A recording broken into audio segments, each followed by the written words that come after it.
Par définition, un jeu a besoin d'un univers, la diégèse, dans laquelle les règles sont plus ou moins visibles, et des moyens d'interagir. Le jeu vidéo a ainsi un certain nombre de familles, de genres et de sous-genres. On peut diriger un hôpital pour faire de l'argent dans Two Point Hospital, contrôler des footballeurs dans FIFA, diriger un avion dans Microsoft Flight Simulator, et pourtant, les jeux les plus vendus au monde, les shooters, impliquent essentiellement de massacrer des pixels avec moult armes différentes, en solo ou en ligne, à la Call of Duty. En effet, un des moyens les plus simples pour intéresser le joueur est de mettre en face de lui des obstacles.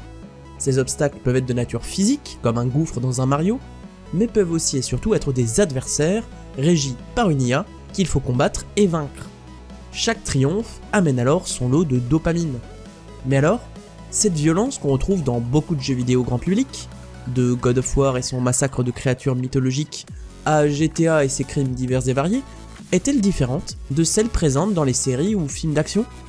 Est-ce que le fait d'être acteur de cette violence rend celle-ci plus insidieuse ? Et finalement, les jeux vidéo rendent-ils violents ?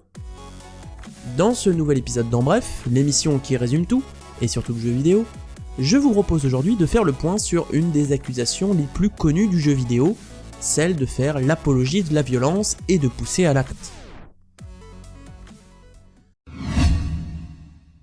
Malheureusement, il est nécessaire de commencer cet épisode par mentionner les tueries de masse aux États-Unis. D'après une étude de l'International Journal of Comparative and Applied Criminal Justice, publiée en 2022, en prenant en compte un panel de 36 pays dits développés, essentiellement l'Europe et l'Amérique du Nord, entre 1998 et 2019, 73% des 139 tueries de masse ont eu lieu aux États-Unis, impliquant 62% des 1318 victimes de ces actes barbares.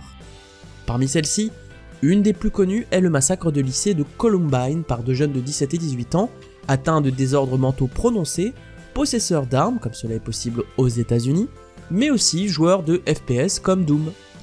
Même si les tueries de masse existaient avant les jeux vidéo, maintenant qu'on compte environ 3 milliards de joueurs sur la planète, les controverses sur la violence dans la culture, et particulièrement le jeu vidéo, par sa nature interactive, interrogent. Et le sujet ressort régulièrement aux États-Unis à chaque tuerie. Est-ce à dire qu'il y a un lien entre jeux vidéo et violence ? Globalement, il est établi que, comme les autres œuvres culturelles qui peuvent présenter de la violence, comme les films d'action, la violence qui est exprimée dans le jeu vidéo sert à notre divertissement, sans impact réel sur notre vie personnelle. Voir James Bond tuer une centaine de gardes armés avec panache, voir un super-héros tabasser des super méchants dans un comics, et incarner Point Man pour tuer des légions de gardes armés dans Fear First Encounter Assault Recon, représentent des expériences divertissantes similaires.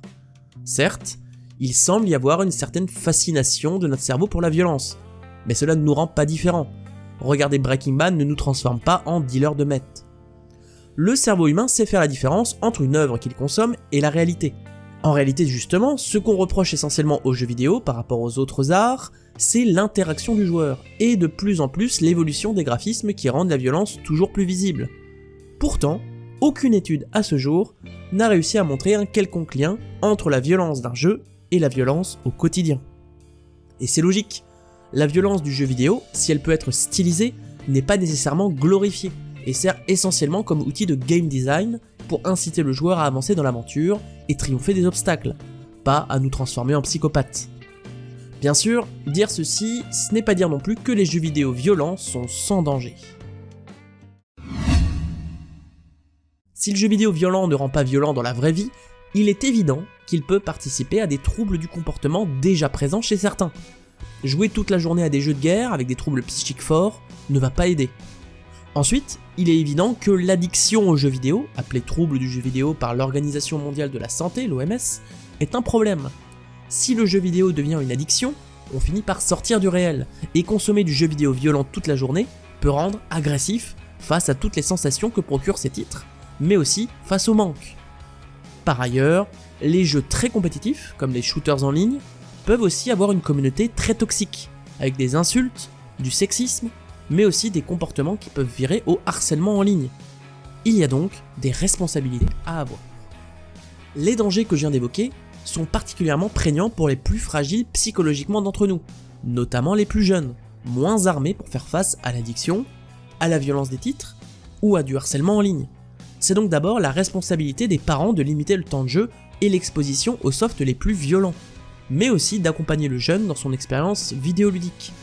Il importe ainsi de s'intéresser un brin aux médias pour faire le tri, et des tas de sites internet ou de forums permettent aux parents d'en discuter entre eux. Cette responsabilité s'applique de toute façon à n'importe quelle exposition aux écrans ou à internet. De même, la responsabilité est aussi pour les développeurs, pour réguler les propos toxiques, bannir les harceleurs, mais aussi utiliser la violence. Il y a un monde entre la présence de monstres ou d'humains armés pour servir d'obstacle à la progression du joueur, et présenter de la violence troublante. Même pour les adultes, le massacre de civils dans un aéroport de Call of Duty Modern Warfare 2 est extrêmement choquant de réalisme, même compris dans l'expérience vidéoludique. Cet écho politique au terrorisme peut être intéressant dans la narration pour un adulte, bien que cela reste choquant, mais est une anomalie dans un soft dont le marketing est centré sur les plus jeunes. En bref, la violence est un outil populaire des productions audiovisuelles, et le jeu vidéo n'y échappe pas. Elle sert à provoquer le divertissement et à investir le joueur dans l'expérience et n'a aucun impact prouvé sur la psyché du joueur. Le jeu vidéo ne rend donc pas violent. Par contre, cela ne veut pas dire que le jeu vidéo dans son ensemble n'est pas dangereux. L'addiction aux jeux vidéo, le harcèlement en ligne et les moments choquants peuvent avoir des impacts sur petits et grands. Il y a donc une responsabilité des développeurs à protéger les joueurs, mais aussi des parents à protéger leurs enfants. Le meilleur moyen pour les parents reste encore de s'intéresser au médium et d'accompagner son enfant dans sa découverte en sélectionnant des titres adaptés à son âge et en le protégeant des risques de harcèlement. Tout comme pour le reste des productions audiovisuelles et de la vie en somme, renvoyant finalement à la même chose, l'éducation.